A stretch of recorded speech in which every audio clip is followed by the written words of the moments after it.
राधे राधे, हरे कृष्णा। आप सभी का दिन शुभ और मंगलमय हो। प्रिय श्रोताओं, कथा केवल श्रवण ही नहीं बल्कि आत्मचिंतन का भी माध्यम है। आज की कथा जीवन के उस सत्य की ओर संकेत करेगी जिसे हम अक्सर अनदेखा कर देते हैं। आज हम प्रार्थना करते हैं, हे प्रभु, जब अहंकार हमारे भीतर सिर उठाए तब हमें विनम्रता से भर दीजिए, और जब हम मार्ग से भटक जाए तब हमें अपने पथ की स्मृति अवश्य दिला दीजिए। प्रिय श्रोताओं, आज आषाढ़ मास के कृष्ण पक्ष का 13वां दिन है और आज त्रयोदशी तिथि सुबह 10:29 तक रहेगी। इसके पश्चात चतुर्दशी तिथि का प्रारंभ हो जाएगा। आज दिनांक 12 जुलाई है और दिन रविवार है। अब सुनिए आज की कथा। देवऋषि नारद के पूछने पर श्री ब्रह्मा जी कहते हैं, हे देवऋषि नारद, नाग तीर्थ के नाम से जो प्रसिद्ध क्षेत्र है वह समस्त अभिष्ट वस्तुओं को प्रदान करने वाला तथा अत्यंत मंगलमय है। वहाँ भगवान नागेश्वर निवास करते हैं। अब उनके महात्म्य की विस्तृत कथा भी सुनो। प्रतिष्ठानपुर में चंद्रवंशी राजा सूर्यसेन राज्य करते थे। वे समस्त गुणों के सागर और अत्यंत बुद्धिमान थे। उन्होंने अपनी पत्नी के साथ पुत्र प्राप्ति के लिए बड़े बड़े प्रयास किए। दीर्घ काल के पश्चात उन्हें एक पुत्र की प्राप्ति हुई, किंतु वह भयानक आकार वाला एक सर्प था। राजा ने उस पुत्र को अत्यंत गुप्त रखकर पाला। किसी को भी इस बात का पता नहीं चल पाया कि राजा का पुत्र एक सर्प है। अंतःपुर अथवा बाहर का कोई भी व्यक्ति इस रहस्य से परिचित नहीं हो सका। माता पिता के अतिरिक्त धाय, अमात्य और पुरोहित भी इस बात को नहीं जानते थे। उस भयंकर सर्प को देखकर राजा और उनकी रानी को प्रतिदिन अत्यंत संताप्त अर्थात दुख होता था। वे सोचते थे कि ऐसे सर्प रूपी पुत्र की अपेक्षा तो पुत्रहीन रहना ही अधिक अच्छा होता है। यद्यपि वह बहुत बड़ा सर्प था, किंतु मनुष्यों की भांति बातें करता था। एक दिन उसने अपने पिता से कहा, हे पिताश्री, मेरा चूड़ाकरण, उपनयन तथा वेदाध्ययन संस्कार कराइए, क्योंकि द्विज तब तक वेद का अध्ययन नहीं करता तब तक वह शूद्र के समान ही माना जाता है। अपने पुत्र की यह बात सुनकर राजा सूर्यसेन अत्यंत दुखी हुए। उन्होंने किसी ब्राह्मण को बुलाकर उसके सभी संस्कार संपन्न कराए। वेदा अध्ययन समाप्त होने के पश्चात सर्प ने अपने पिता से कहा, हे राजन, अब मेरा विवाह भी करा दीजिए। मुझे पत्नी प्राप्त करने की इच्छा हो रही है। मेरा विश्वास है कि ऐसे किए बिना आपका कोई भी कार्य सिद्ध नहीं हो पाएगा। अपने पुत्र का यह दृढ़ निश्चय जानकर राजा ने अपने अमात्यों को बुलाया और उसके विवाह के विषय में इस प्रकार कहा, मेरा पुत्र युवराज नागेश्वर सभी गुणों की खान है। वह बुद्धिमान, शूरवीर, दुर्जयी तथा शत्रु को संताप देने वाला है। अब उसका विवाह करना आवश्यक है। मैं वृद्ध हो गया हूँ। अब पुत्र को राज्य का भार सौंपकर निश्चिंत होना चाहता हूँ। इसलिए आप सभी मेरे हित पर तत्पर होकर उसके विवाह के लिए प्रयास कीजिए। राजा की बात सुनकर अमात्यगण हाथ जोड़कर बोले, महाराज, आपके पुत्र सभी गुणों में श्रेष्ठ है और आप भी सर्वत्र विख्यात है। फिर आपके पुत्र का विवाह करने के लिए क्या मंत्रणा करनी है और किस बात की चिंता करनी है? अमात्यों के ऐसा कहने पर नृपश्रेष्ठ सूर्यसेन कुछ गंभीर हो गए। वे उन अमात्यों को यह बताना नहीं चाहते थे कि उनका पुत्र वास्तव में एक सर्प है, और वे अमात्य भी इस रहस्य से पूर्णतः अपरिचित थे। तब राजा ने पुनः कहा, बताइए, कौन सी कन्या गुणों में सबसे श्रेष्ठ है और कौन सा राजा उच्च कुल में उत्पन्न, श्रीमान तथा उत्तम गुणों का आश्रय है? राजा का यह कथन सुनकर अमात्यों में से एक परम बुद्धिमान पुरुष, जो महाराज के संकेत को समझने वाले थे, उनका अभिप्राय जानकर बोले, महाराज, पूर्व देश में विजय नामक एक राजा है। उनके पास हाथियों, घोड़ों और रत्नों की कोई गणना नहीं है। महाराज विजय के 8 पुत्र हैं जो अत्यंत धनुर्धर हैं। उनकी एक बहन है भोगवती, वह साक्षात लक्ष्मी के समान शोभायमान है। राजन, वह आपके पुत्र के लिए सर्वथा योग्य पत्नी सिद्ध होगी। वृद्ध अमात्य की बात सुनकर राजा ने उत्तर दिया, तो यह बताइए कि राजा विजय की वह कन्या मेरे पुत्र के लिए किस प्रकार प्राप्त हो सकती है? वृद्ध अमात्य ने कहा, महाराज, आपके मन की बात मैं समझ गया हूँ। अब आप मुझे कार्य सिद्धि के लिए जाने की आज्ञा प्रदान कीजिए। महाराज सूरसेन ने भूषण, वस्त्र तथा मधुर वाणी से वृद्ध मंत्री का सत्कार किया और उन्हें एक विशाल सेना के साथ भेज दिया। वे पूर्व देश में जाकर महाराज विजय से मिले और अनेक प्रकार के मधुर वचनों तथा नीतिपूर्ण उपायों से उन्हें संतुष्ट किया। मंत्री ने राजकुमारी भोगवती और युवराज नाग के विवाह का प्रस्ताव रखा तथा विवाह निश्चित करा दिया। राजा विजय ने अपनी कन्या का विवाह स्वीकार कर लिया। इसके पश्चात वृद्ध मंत्री वापस राजमहल लौट आए और महाराजा सूरसेन को विवाह सुनिश्चित होने का संपूर्ण वृत्तांत सुनाया।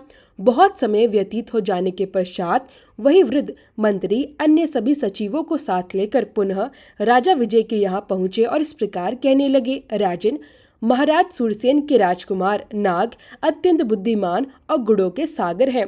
वे स्वयं यहाँ नहीं आना चाहते। क्षत्रियों के विवाह अनेक प्रकार से होते हैं, अतः यदि यह विवाह शास्त्रों के द्वारा संपन्न हो जाए तो अत्यंत उत्तम रहेगा। वृद्ध मंत्री की बात सुनकर राजा विजय ने उसे सत्य ही माना और भोगवती का विवाह शस्त्र के साथ शास्त्र विधि के अनुसार संपन्न करा दिया।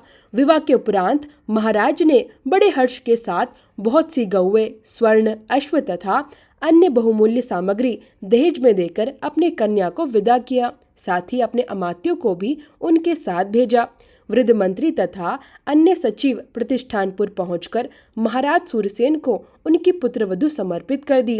राजा विजय ने जो भी विनय पूर्वक वचन कहे थे उन्हें भी सुनाया और उनके द्वारा दी गई दहेज की सामग्री, विचित्र आभूषण, दासियां तथा वस्त्र आदि सब प्रस्तुत किए। इन सभी कार्यों का सफलतापूर्वक संपादन करके वे सभी स्वयं को कृत्य समझने लगे। राजकुमारी भोगवती के साथ जो विजय के अमात्य आए थे उनका महाराज सूरसेन ने बड़े सम्मान और आदर के साथ स्वागत सत्कार किया। उन्होंने ऐसा व्यवहार किया कि जिसे सुनकर राजा विजय भी अत्यंत प्रसन्न होते। इसके पश्चात सभी अतिथियों को सम्मान पूर्वक विदा कर दिया गया। राजा विजय की कन्या भोगवती अत्यंत रूपवती और सुंदर थी। वह सदैव अपने सास ससुर की सेवा में तत्पर और संलग्न रहती थी। भोगवती का पति अत्यंत भीषण महानाग था, जो रत्नों से सुशोभित एकांत भवन में सुगंधित पुष्पों से सुसज्जित सुखद शैया पर विश्राम करता था। उसने अपने पिता और माता से बार बार कहा, मेरी पत्नी राजकुमारी मेरे समीप क्यों नहीं आती? पुत्र की यह बात सुनकर उसकी माता ने धाई से कहा, तुम भोगवती के पास जाकर कहो कि तुम्हारा पति एक सर्प है, देखो इस पर वह क्या कहती है। बहुत अच्छा कहकर धाय भोगवती के पास गई और एकांत में विनीत भाव से बोली, कल्याणी, मैं तुम्हारे पति को जानती हूँ, वे देवता हैं, किंतु यह बात किसी पर प्रकट मत करना कि वे मनुष्य नहीं बल्कि सर्प रूप में है। धाय की बात सुनकर भोगवती ने कहा, मनुष्य कन्या को सामान्यतः मनुष्य ही पति मिलता है। यदि देव जाति का पुरुष पति रूप में प्राप्त हो जाए तब तो कहना ही क्या, वह तो बड़े पुण्य से मिलता है। धाय ने भोगवती की बात सर्प से, उसकी माता से और महाराज सूरसेन से भी कही। भोगवती ने भी धाय को बुलाकर कहा, तुम्हारा कल्याण हो, मुझे मेरे स्वामी के दर्शन तो कराओ। तब धाय उसे ले जाकर उस अत्यंत भयानक सर्प का दर्शन कराने लगी। वह सुगंधित फूलों से आच्छादित पलंग पर विराजमान था। एकांत गृह में रत्नों से विभूषित भयानक सर्प के आकार में बैठे हुए अपने स्वामी को देखकर भोगवती ने दोनों हाथ जोड़कर कहा, हे स्वामी, मैं धन्य हूँ, मैं अनुग्रहित हूँ। जिसके पति देवता हो वह स्त्री वास्तव में भाग्यशाली होती है। पति ही स्त्री की परम गति है। यह सुनकर नाग को अत्यंत प्रसन्नता हुई। उसने हंसकर कहा, सुंदरी, मैं तुम्हारी भक्ति से संतुष्ट हूँ। बोलो, तुम्हें कौन सा अभीष्ट वरदान दूं? तुम्हारे अनुग्रह से मेरी संपूर्ण स्मरण शक्ति जाग उठी है। मुझे पिनाकधारी देव आदिदेव भगवान शंकर ने श्राप दिया है। शेष नाग का पुत्र महाबलवान नाग, जो भगवान शंकर के हाथ का कंकड़ बना रहता है, वही मैं तुम्हारा पति हूँ और तुम भी पूर्व जन्म की मेरी वही पत्नी भोगवती हो। एक दिन भगवान शंकर एकांत में पार्वती जी के साथ बैठे थे। वहां पार्वती जी ने एक बात कही जिसे सुनकर भगवान शिव ठठाकर हंस पड़े। उस समय मुझे भी हंसी आ गई, जिससे कुपित होकर भगवान ने मुझे यह श्राप दे दिया कि तू मनुष्य योनि में सर्प रूप से जन्म लेकर ज्ञानी होगा। कल्याणी, यह श्राप सुनकर तुमने और मैंने भी भगवान को प्रसन्न करने की बहुत चेष्टा की। तब उन्होंने कहा था कि जब तुम गोमती के तट पर मेरा पूजन करोगे और मैं तुम्हारे अंतःकरण में ज्ञान का आधन करूंगा, उस समय तुम गोमती के प्रसाद से शाप मुक्त हो जाओगे। इसी कारण मुझ पर यह संकट आया है। तुम अब मुझे गोमती के तट पर ले चलो और मेरे साथ भगवान की पूजा करो। इससे मेरा श्राप समाप्त हो जाएगा और फिर हम दोनों पुनः भगवान शिव का सानिध्य प्राप्त कर लेंगे। कष्ट में पड़े हुए समस्त प्राणियों के लिए सदा भगवान शिव ही परम गति है। पति की यह बात सुनकर भोगवती उन्हें अपने साथ लेकर गोमती तट पर गई। वहां गौतमी में स्नान करके उसने भगवान शिव का पूजन किया, जिससे प्रसन्न होकर भगवान ने उस सर्प को दिव्य रूप प्रदान किया। तब वह अपने माता पिता से पूजित होकर शिवलोक में जाने के लिए तत्पर हुआ। यह जानकर पिता ने कहा, बेटा तुम ही मेरे एकमात्र पुत्र और युवराज हो, इसलिए समस्त राज्य का पालन करो और बहुत से पुत्र उत्पन्न करके मेरे स्वर्ग गमन के पश्चात शिवलोक में जाओ। पिता का यह कथन सुनकर नागराज ने कहा, अच्छा पिताजी, मैं बिल्कुल ऐसा ही करूंगा। इसके बाद वे इच्छा अनुसार रूप धारण करके अपनी पत्नी के साथ रहने लगे। पिता, माता और पुत्रों के साथ उन्होंने उस विशाल राज्य का उपभोग किया और जब पिता स्वर्गलोक को चले गए तब अपने पुत्र को राज्य पर बिठाकर वे अपनी पत्नी और अमात्य आदि के साथ शिवपुर चले गए। तब से वह तीर्थ नाग तीर्थ के नाम से विख्यात हुआ। वहाँ भोगवती के द्वारा स्थापित भगवान नागेश्वर निवास करते हैं। उस तीर्थ में किया हुआ स्नान और दान सभी प्रकार के तीर्थों का फल देने वाला है। श्री ब्रह्मा जी कहते हैं, हे मुनि, गौतमी नदी के तट पर मात्र तीर्थ के नाम से जो विख्यात उत्तम तीर्थ है वह मनुष्यों को सभी प्रकार की सिद्धियां प्रदान करने वाला है। जीव उसके स्मरण मात्र से ही समस्त मानसिक चिंताओं से मुक्त हो जाता है। पूर्व काल में देवताओं और असुरों के बीच बड़ा भयंकर संग्राम छिड़ गया था। उस समय देवगण दानवों को परास्त नहीं कर सके। तब मैं सभी देवताओं के साथ शूलपाणी भगवान शंकर के पास गया और हाथ जोड़कर अनेक प्रकार के वचनों द्वारा उनका स्तवन करने लगा। हे महेश, जिस समय संपूर्ण देवताओं और असुरों ने परस्पर विचार करके समुद्र का मंथन किया था और उसमें से कालकुट विष निकला था, उस विष का पान करने में आपके अतिरिक्त भला दूसरा कौन समर्थ हो सकता था, जिसके सामने दूसरे देवता मस्तक झुकाते हैं और जो केवल पुष्प बाणों की मार से तीनों लोकों को अपने अधीन करने में समर्थ है। वही कामदेव जब आप पर आक्रमण करने चला तब स्वयं ही नष्ट हो गया। अतः आपसे बढ़कर शक्तिशाली भला दूसरा कौन हो सकता है। इस प्रकार स्तुति किए जाने पर भगवान शंकर प्रसन्न हो गए और बोले, देवताओं बताओ तुम क्या चाहते हो, मैं तुम्हें वह अभीष्ट वरदान अवश्य दूंगा। तब देवगण बोले, हे वृषभध्वज, हम पर दानवों की ओर से बड़ा भारी भय उपस्थित हो गया है। आप वहां चलकर शत्रुओं का संहार कीजिए और देवताओं की रक्षा कीजिए। प्रभु, हम आपकी शरण में हैं। देवताओं के इतना कहते ही भगवान शंकर उस स्थान पर पधारे जहां दैत्य युद्ध के लिए तत्पर खड़े थे। वह दैत्यों और भगवान शंकर के बीच घमासान युद्ध छिड़ गया। दैत्य इधर उधर भागने लगे। युद्ध करते समय भगवान शंकर के ललाट से पसीने की बूंदें गिरने लगी। वे बूंदें जहां जहां गिरी वहां वहां शिव के ही स्वरूप वाली माताएं प्रकट हो गई। वे भगवान महेश्वर से बोली, प्रभु आज्ञा दीजिए तो हम सब असुरों का भक्षण कर ले। तब देवताओं से घिरे हुए भगवान शंकर ने कहा, शत्रु जहां जहां जाए उनका सर्वत्र पीछा करो। इस समय वे मेरे भय से रसातल में जा पहुंचे हैं, तुम भी रसातल तक उनका पीछा करते हुए जाओ। यह आज्ञा पाकर सभी माताएं पृथ्वी को भेद कर रसातल में पहुंच गई और अत्यंत भयंकर दैत्यों तथा दानवों का संहार करके फिर उसी मार्ग से देवताओं के पास लौट आई। माताओं के जाने से लेकर उनके लौटने तक देवता गौतमी के तट पर ही खड़े रहे। लौटने पर देवताओं ने माताओं को वरदान दिया कि संसार में जिस प्रकार भगवान शिव की पूजा होती है उसी प्रकार माताओं की भी पूजा हो। ऐसा कहकर देवगण अंतर्ध्यान हो गए और माताएं वहीं स्थित हो गई। जहां जहां वे देवियां स्थित हुई वे सभी स्थान मात्र तीर्थ कहलाए। वे सभी तीर्थ देवताओं के लिए भी पूजनीय और सेवई हैं और फिर मनुष्य आदि के लिए तो कहना ही क्या है। भगवान शिव के कथन अनुसार उन तीर्थ में किया हुआ स्नान, दान और तर्पण सब अक्षय फल देने वाला होता है। जो मनुष्य मात्र तीर्थों के इस उपाख्यान को प्रतिदिन सुनता है, स्मरण रखता है और पढ़ता है, वह दीर्घ आयु और सुखी होता है। हरे कृष्ण। आज के अध्याय में बस इतना ही। अब सुनिए आगे की पौराणिक कथा। भगवान श्री राम जी कहते हैं, पिताजी की आज्ञा से मैंने सीता जी को स्वीकार किया। उसके बाद महाराज ने मुझसे कहा कि बेटा अब अयोध्या को जाओ। श्री रामचंद्र जी जब इस प्रकार बातें कर रहे थे तब पुष्पक विमान वहीं पर ठहरा हुआ था। उसी समय वहां उपस्थित प्रधान राक्षस तुरंत ही विभीषण के पास जाकर बड़े हर्ष के साथ बोले, राक्षस राज सुग्रीव के साथ भगवान श्री राम जी पधारे हैं। उनके साथ उन्हीं के समान आकृति वाले एक अन्य पुरुष भी हैं। श्री राम जी नगर के समीप आ गए हैं। यह समाचार सुनकर विभीषण ने उन दूतों का जो यह प्रिय समाचार लेकर आए थे विशेष सत्कार किया और उन्हें धन देकर उनके सभी मनोरथ पूर्ण किए। इसके बाद लंकापुरी को सजाने की आज्ञा देकर वे अपने मंत्रियों के साथ बाहर निकले।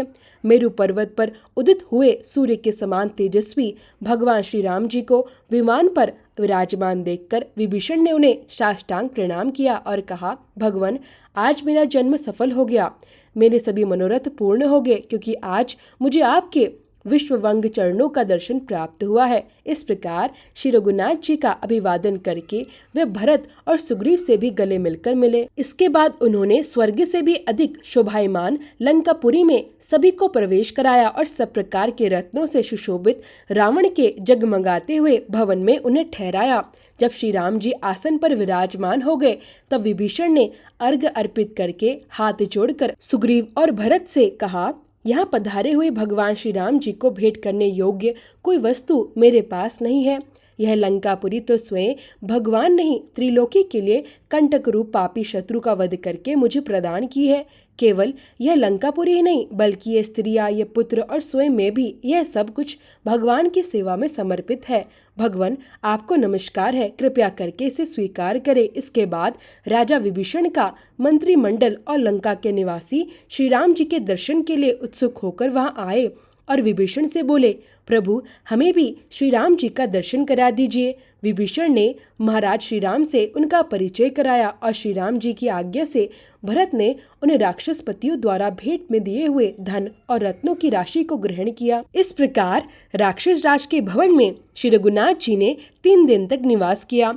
चौथे दिन जब श्री राम जी राजसभा में विराजमान थे तब राजमाता कैकसी ने विभीषण से कहा, बेटा, मैं भी अपनी बहुओं के साथ चलकर श्री राम जी का दर्शन करूंगी, तुम उन्हें इसकी सूचना दे दो। यह महाभाग श्री रघुनाथ जी 4 मूर्तियों में प्रकट हुए सनातन भगवान श्री विष्णु है और परम सौभाग्यवती सीता जी साक्षात लक्ष्मी है।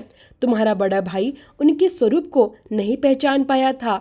तुम्हारे पिता ने देवताओं के समक्ष पहले ही कह दिया था कि भगवान श्री विष्णु रघुकुल में राजा दशरथ के पुत्र रूप में अवतार लेंगे और वही दशग्रीव रावण का विनाश करेंगे। विभीषण ने कहा, माँ, आप अवश्य रघुनाथ जी के समीप जाइए, मैं पहले जाकर उन्हें इसकी सूचना दे देता हूँ। ऐसा कहकर विभीषण वहाँ पहुँचे जहाँ श्री राम जी विराजमान थे। वहाँ भगवान का दर्शन करने के लिए आए हुए सभी लोगों को विदा करके उन्होंने सभा भवन को पूर्णतः एकांत कर दिया। फिर श्री राम जी के सम्मुख खड़े होकर उन्होंने कहा, महाराज, मेरा निवेदन सुनिए। रावण को, कुंभकर्ण को और मुझे जन्म देने वाली मेरी माता कैकसी आपके चरणों का दर्शन करना चाहती है। प्रभु, कृपया करके उन्हें दर्शन प्रदान कीजिए। श्री राम जी कहने लगे, राक्षस राज, तुम्हारी माता मेरी भी तो माता ही है। मैं माता का दर्शन करने की इच्छा से स्वयं ही उनके पास चलूंगा। तुम शीघ्र मेरे आगे आगे चलो। ऐसा कहकर वे सिंहासन से उठे और चल पड़े।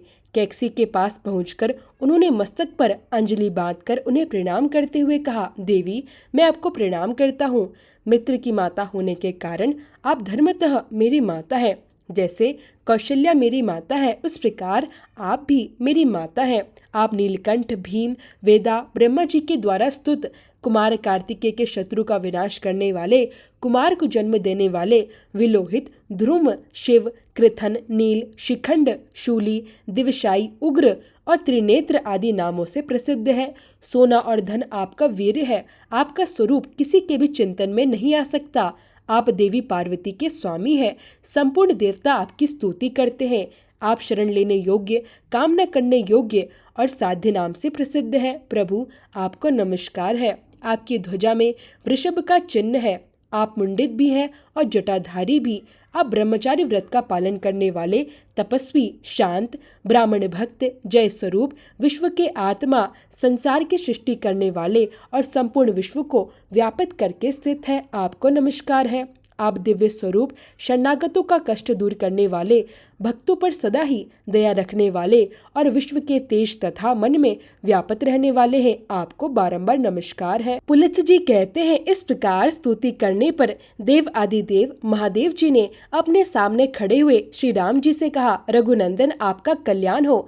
कमल नयन परमेश्वर, आप देवताओं के भी आराध्य और सनातन पुरुष हैं। नर रूप में छिपे हुए आप साक्षात श्री नारायण हैं, इसमें बिल्कुल भी संदेह नहीं है। देवताओं का कार्य सिद्ध करने के लिए ही आपने अवतार ग्रहण किया था। अब इस अवतार का समस्त कार्य आपने पूर्ण कर दिया है। आपके द्वारा स्थापित मेरे स्थान पर समुद्र के समीप आकर जो मनुष्य मेरा दर्शन करेंगे, वे यदि महापापी भी होंगे तब भी उनके सारे पाप नष्ट हो जाएंगे। ब्रह्म हत्या आदि जो भी घोर पाप है, वे मेरे दर्शन मात्र से ही नष्ट हो जाते हैं। इसमें संदेह करने की कोई बात नहीं है। अच्छा, अब आप जाइए और गंगा जी के तट पर भगवान श्री वामन की स्थापना कीजिए। पृथ्वी के 8 भाग करके उन्हें पुत्रों को सौंप दीजिए और स्वयं अपने परम धाम को पधारिए। भगवान आपको नमस्कार है। इसके बाद श्री राम जी भगवान शंकर को प्रणाम करके वहां से चल दिए। ऊपर ही ऊपर जब वे पुष्कर तीर्थ के सामने पहुंचे तो उनके विमान की गति रुक गई। अब वह विमान आगे नहीं बढ़ पा रहा था। तब श्री राम जी ने कहा, सुग्रीव, इस निराधार आकाश में स्थित होकर भी ये विमान कैसे आबुद्ध हो गया, कैसे रुक गया? इसका कोई न कोई कारण अवश्य होगा। तुम नीचे जाकर इसका पता लगाओ। श्री रघुनाथ जी की आज्ञा के अनुसार सुग्रीव विमान से उतरकर जब पृथ्वी पर आए तो उन्होंने देखा कि देवताओं, सिद्धों और ब्रह्म ऋषियों के समुदाय के साथ चारों वेदों से युक्त भगवान ब्रह्मा जी विराजमान हैं। यह देखकर वह पुनः विमान पर जाकर भगवान श्री राम जी से बोले, भगवान, यहाँ तो समस्त लोकों के पितामह ब्रह्मा जी, लोकपालों, वसुओं, आदित्यों और मरुदगणों के साथ विराजमान है, इसलिए पुष्पक विमान उन्हें लांघकर आगे नहीं जा पा रहा है। तब श्री राम जी सुवर्ण भूषणों से सुशोभित पुष्पक विमान से उतरे और देवी गायत्री के साथ विराजमान भगवान ब्रह्मा जी को साष्टांग प्रणाम किया। इसके बाद वे प्रणत भाव से उनकी स्तुति करने लगे। श्री राम जी के द्वारा स्तुति किए जाने के बाद विनीत भाव से खड़े हुए श्री राम जी का हाथ पकड़कर ब्रह्मा जी बोले, रघुनंदन, आप साक्षात श्री विष्णु हैं। देवताओं का कार्य करने के लिए ही आप इस पृथ्वी पर मनुष्य रूप में अवतीर्ण हुए हैं। प्रभु, अब आप देवताओं का संपूर्ण कार्य पूर्ण कर चुके हैं। आप गंगा जी के दक्षिण किनारे श्री वामन भगवान की प्रतिमा स्थापित करके अयोध्यापुरी को लौट जाइए और वहां से परम धाम को पधारिए।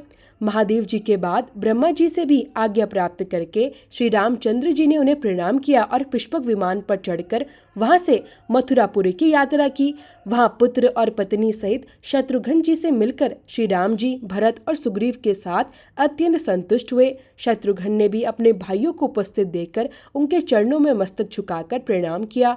उनके 5 अंग अर्थात दोनों हाथ, दोनों घुटने और मस्तक धरती का स्पर्श करने लगे। श्री राम जी ने अपने भाई को उठाकर छाती से लगा लिया। इसके बाद भरत और सुग्रीव भी शत्रुघ्न से मिले। जब श्री राम जी आसन पर विराजमान हुए तब शत्रुघ्न ने बड़ी श्रद्धा के साथ अर्घ्य निवेदन करके सेवा, मंत्री आदि 8 अंगों से युक्त अपने राज्यों को उनके चरणों में अर्पित कर दिया। श्री राम जी के आगमन का समाचार सुनकर समस्त मथुरावासी, जिनमें ब्राह्मणों की संख्या बहुत अधिक थी, उनके दर्शन के लिए उपस्थित हुए। भगवान ने सभी सचिवों, वेदों के विद्वानों और ब्राह्मणों से वार्तालाप किया और 5 दिन तक मथुरा में ठहरकर फिर वहां से प्रस्थान करने का विचार किया। उस समय श्री राम जी ने अत्यंत प्रसन्न होकर शत्रुघ्न से कहा, तुमने जो कुछ भी मुझे अर्पण किया है वह सब मैंने तुम्हें पुनः वापस कर दिया। अब मथुरा के राज्य पर अपने दोनों पुत्रों का अभिषेक करो। ऐसा कहकर भगवान श्री राम वहां से चल दिए और दोपहर होते होते गंगा तट पर मोहदय तीर्थ पहुंच गए। वहां भगवान वामन जी की स्थापना करके वे ब्राह्मणों और भावी राजाओं से बोले, यह मैंने धर्म का सेतु स्थापित किया है जो ऐश्वर्य और कल्याण की वृद्धि करने वाला है।